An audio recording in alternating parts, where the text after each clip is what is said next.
Hey everyone, just a quick one today about how I make my saxophones in my tunes. I pretty much reach for them in every song, so I thought it would be a good little topic to do a video on. If you did want to grab any of the loops or the project, I'll link that below on my Patreon. If you want to support me, that's amazing, but no worries if not. Anyway, I'll play a little clip of the sax and a little drum loop together just so you can hear what it sounds like.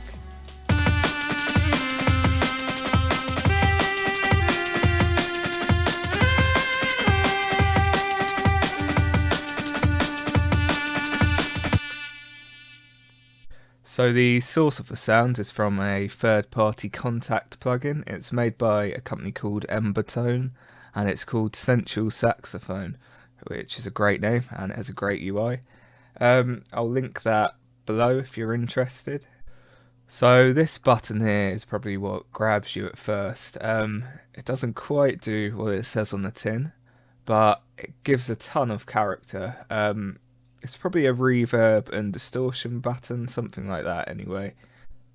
So the UI is quite simple, but you've got these three buttons here. I tend to use the legato mode mostly. As it says, it allows the samples to have a smooth and more realistic transition. You've also got the staccato mode, so your little short samples. And you've also got the polyphonic mode, which I think allows for a longer sustain, not so natural, that kind of thing. And you've also got the round robin here, which, if I'm right, allows the repeated notes to be different. Yeah, so that's quite interesting as well. Well, it sounds great out of the box how it is really, but to make it sound a bit less MIDI and also to make it sit in the background how I like it, I'll do some basic processing on it. First I'll use the Pro Q3. All this is doing is cutting the sub and a bit of the problematic mid areas. It's also got a dynamic notch here on 2 or 3K. I usually have it just to get it to pop through a bit more in that area. I'll then reach for the Soundtoys Radiator, a plugin I use pretty much in every song as well. If you are using this, first of all, watch out for this button.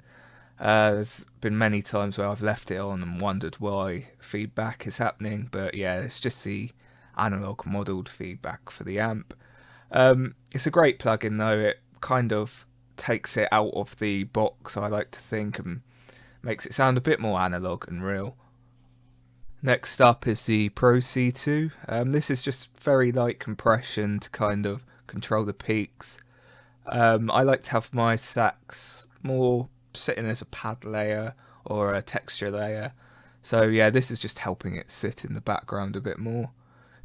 This is the Decapitator from Soundtoys, another saturation plugin I use in pretty much every tune.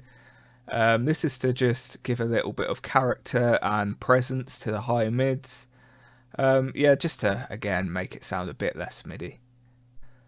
So this processing you might not want to use on every kind of instance. This is mainly for how I like it, for the kind of background texture and pad kind of layer.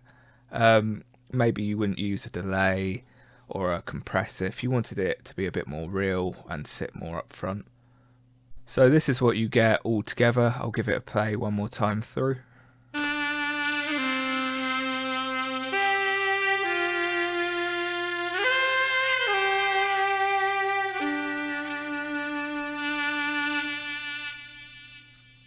I hope that gave you a good little insight into how I make my saxophone.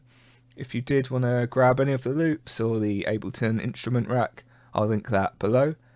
If you did enjoy the video, please consider giving it a like or a sub. I'll hopefully be doing more in the future, and thank you for sticking around as well.